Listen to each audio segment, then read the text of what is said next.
Hello, my little yarnivores and spiderettes. Fiber Spider back again with another tutorial just for you.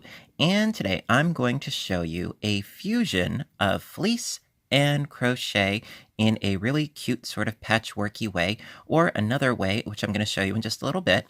This is, relatively speaking, it is quite easy.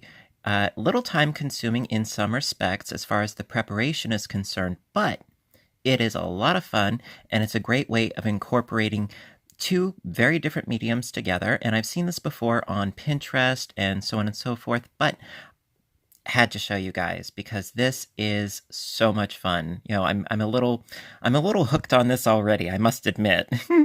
So basically what I did was I cut out squares, yes, and quite a few squares of my fleece fabric, as you can see. And these are 6 by 6 inch squares that I cut out, just regular fleece fabric. And then what I did was I created holes around all four sides using a special blade. One of these. It is a skip stitch blade. I mean, there are a lot of, different terminologies for it, but so you can see that it has all of these little teeth right here. Again, you want to be careful because these things are sharp, granted. Now, you will, of course, also need one of these blades, one of your typical rotary blades. And so you're going to have to change the blade from this little guy to this little guy. And so you are going to need both blades. And of course, you are going to need a crochet hook. I used a size I crochet hook for this, which is a 5.5 millimeter hook. And yes, there is a bit of sewing involved, so you are going to need one of these, a little tapestry needle, and some fabric scissors would also be a good idea. Now, you can prepare your squares, the cutting of your squares, using a self-healing cutting mat. If you want, check out one of my other videos, which I did very recently, on how to make a no-sew fleece blanket, and that'll give you a better understanding of what it is that you need to do as far as cutting your fabric and so forth. If you're completely new to this, you might want to check out that video as well. Totally fine. I'll put a link in the description box down below. And so basically what you want to do is on your self-healing cutting mat, you want to use this blade to cut your squares, and then using this blade, and basically to change the blades. Not all of them are the same, but in this case, basically all you do is unscrew this little guy on the side, lefty-loosey, righty-tighty. So you unscrew that, and then you can pop out your blade, being very careful, and then you can replace it with your other blade. Now, if you look closely, one of these edges actually is a little bit flat. And which one is it? It's right at the bottom here. And that lines up like so. And then you can just screw this back on. It's very, very easy, but you want to be careful. Okay, can't stress that enough. Safety first. And then you can cut with that blade, so on and so forth. So what I did was around the four edges of each of my squares, I measured a sort of a seam allowance, if you will, of 1/2 inch. So measuring in 1/2 inch, and I'm going to show you on one of these squares. So you can see my little holes here. Approximately 1/2 inch from the sides is where I cut my holes. Now you could do 1/4 inch, but I like 1/2 inch because it gives me plenty of wiggle room. Also, as you're crocheting along, which I'm going to show you, as you're crocheting along, the edge will get sort of squished and bent in a little bit. That's okay, because as you're stitching, you really don't notice it with the final project. And yes, also I used Red Heart Super Saver. I think it's, I want to say charcoal, if I'm not mistaken, for the color of the yarn that I used.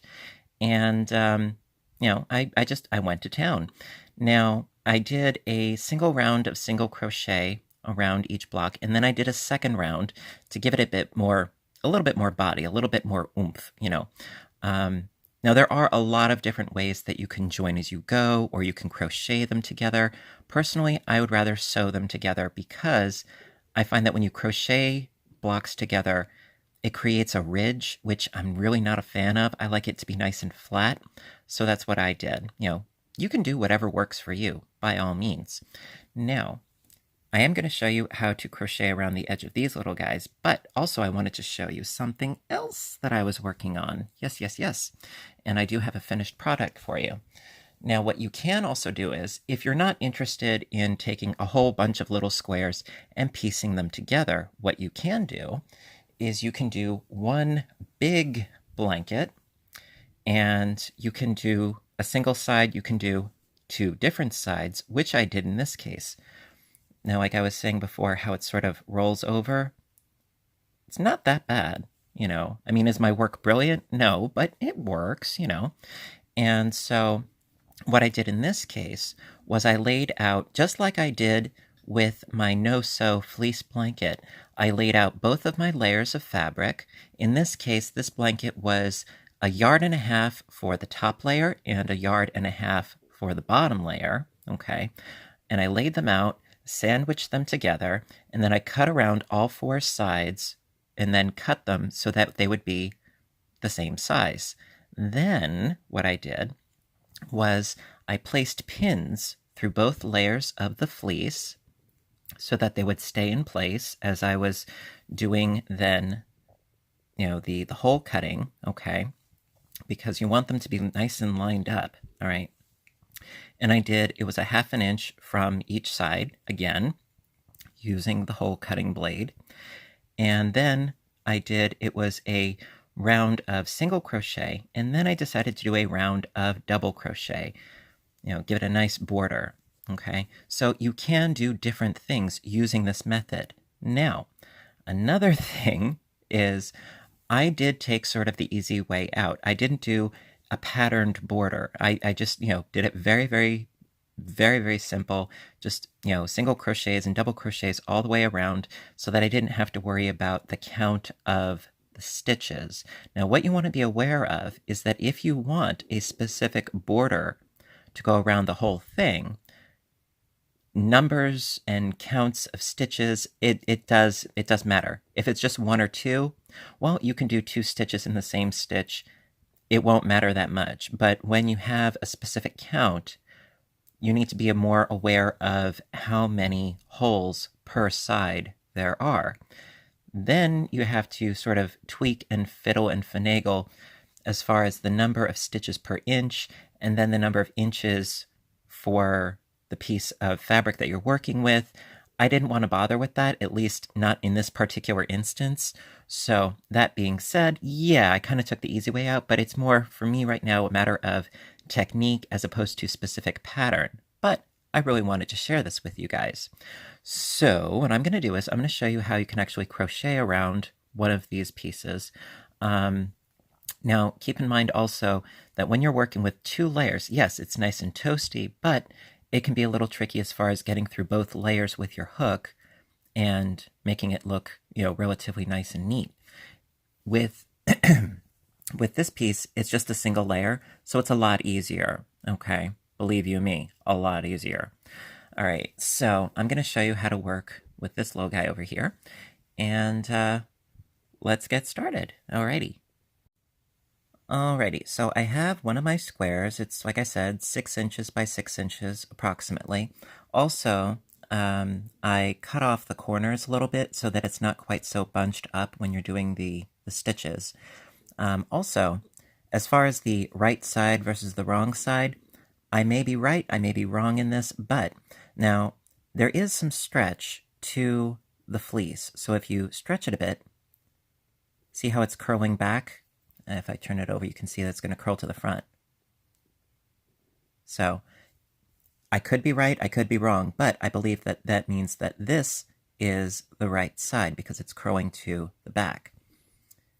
If any of you know, please let me know in the comments section. So I already cut my holes. Now, it is a little bit tricky to see, but they are there, and because the fabric does have a little bit of stretch to it, you can give it a little pull and you can see where your holes are.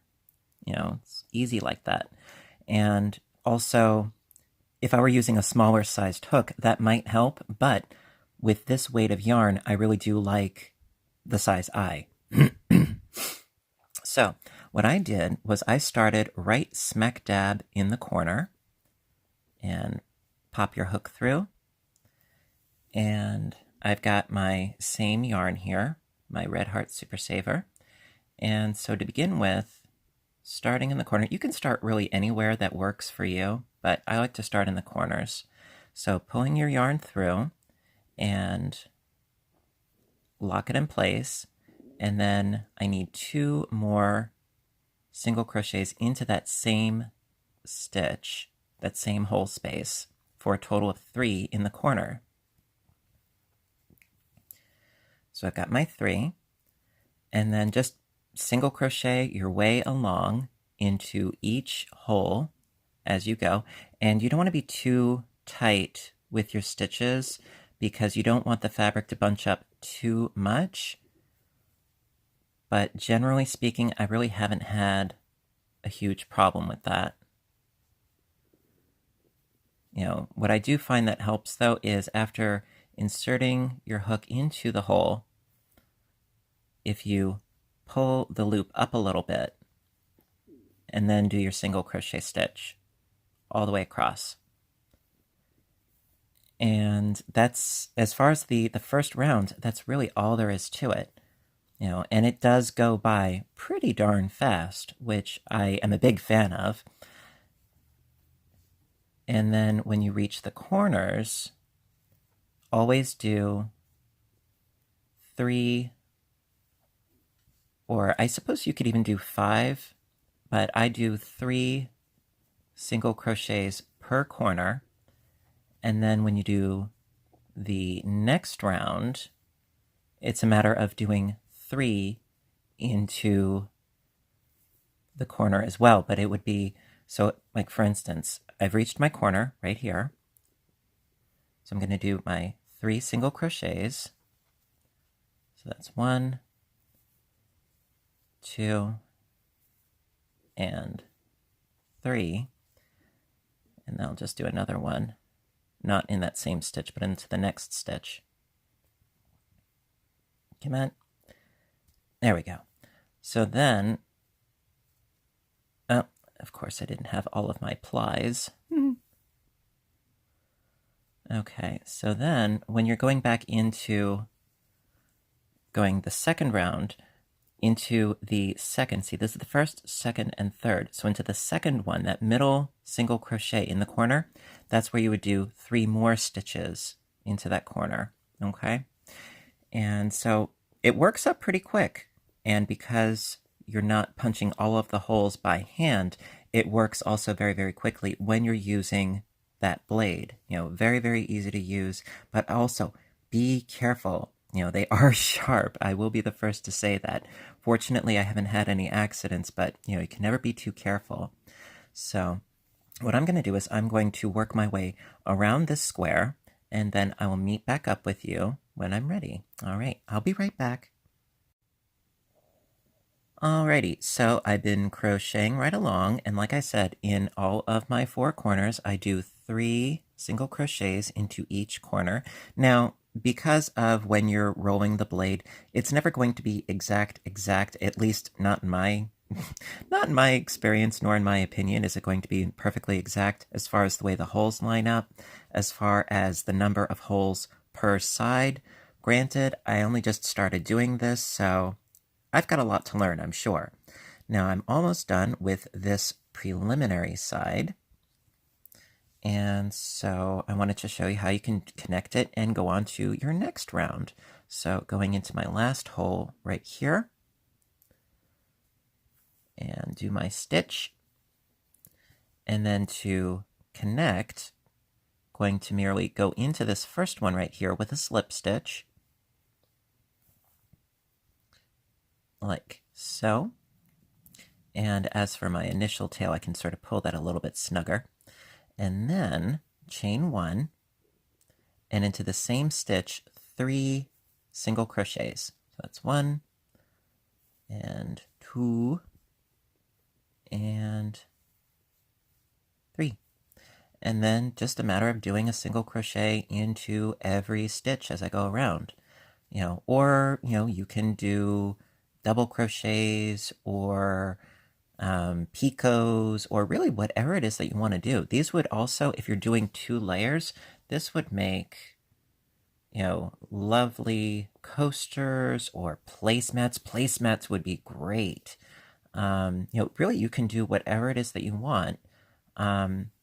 Especially, if measurements are not crucial, then more power to you. As far as garments, I'm really not sure about yet. I have some ideas about doing some sort of patchworky type garments, although I haven't quite gotten there yet.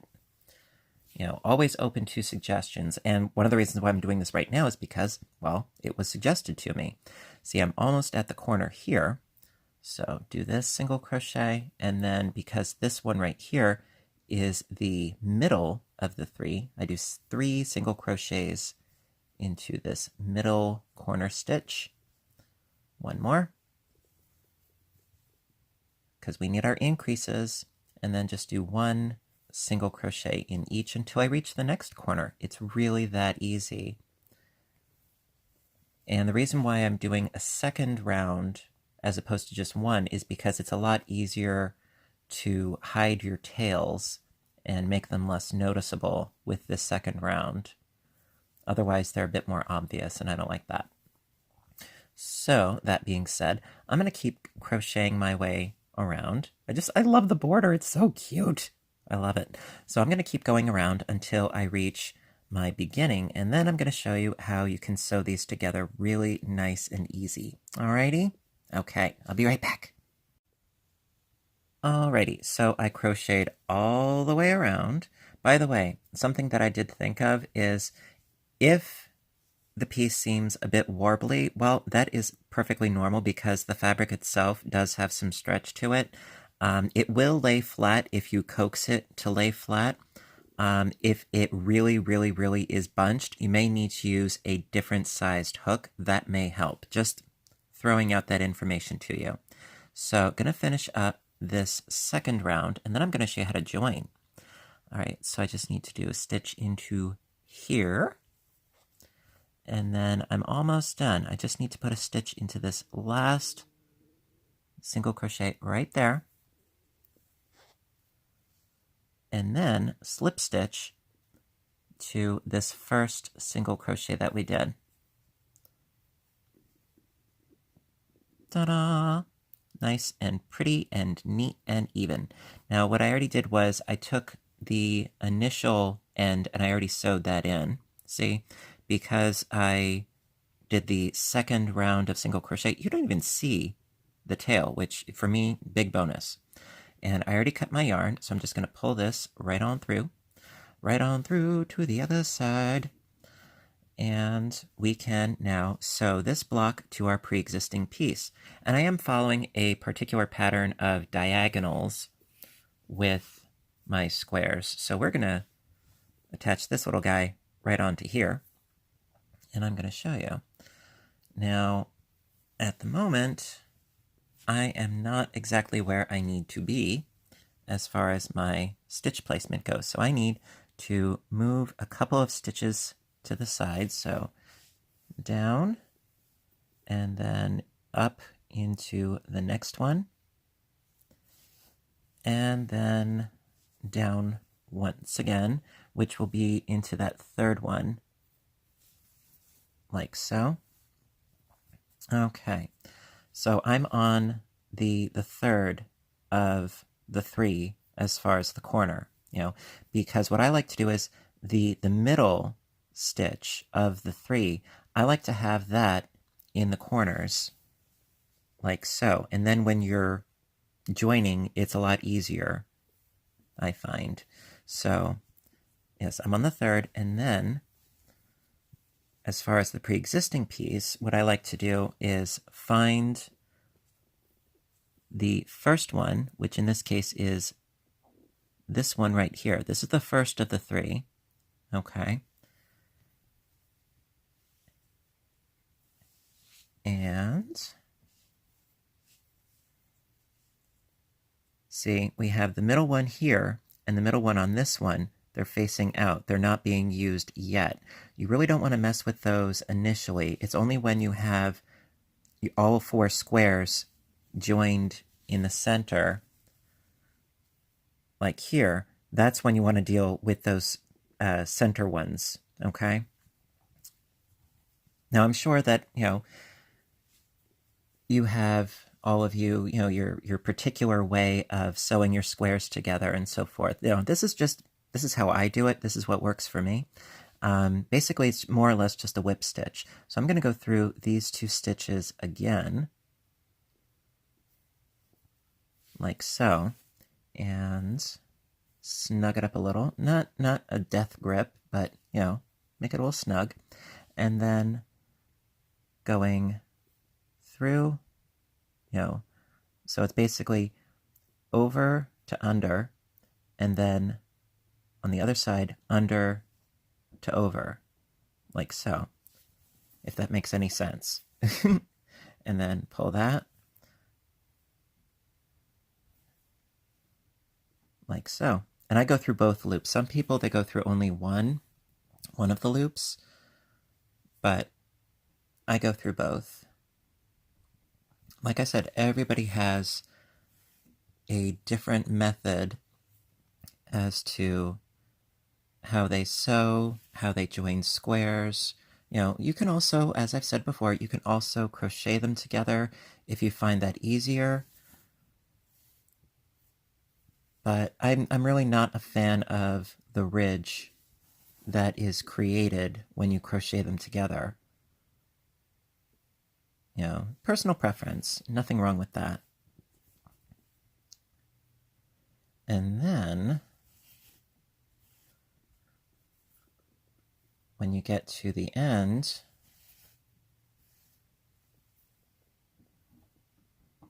you can just sew in your tail. Now, what I always like to do is what I did for this square. When I'm finished with the crocheting, I always like to leave a really nice long tail, because then I can do the sewing with the tail of the square that I just made, as opposed to creating even more ends to sew in. I just use what I already have. And see, I'm almost at the end here, you see? And so what I'm going to do is just this last pairing, like so. Hang on. There we go. Just this last pairing. And I'm going to leave that middle one unworked and that middle one unworked for now. And I'm going to go back down into that same stitch that I came up. And then I'm going to flip my work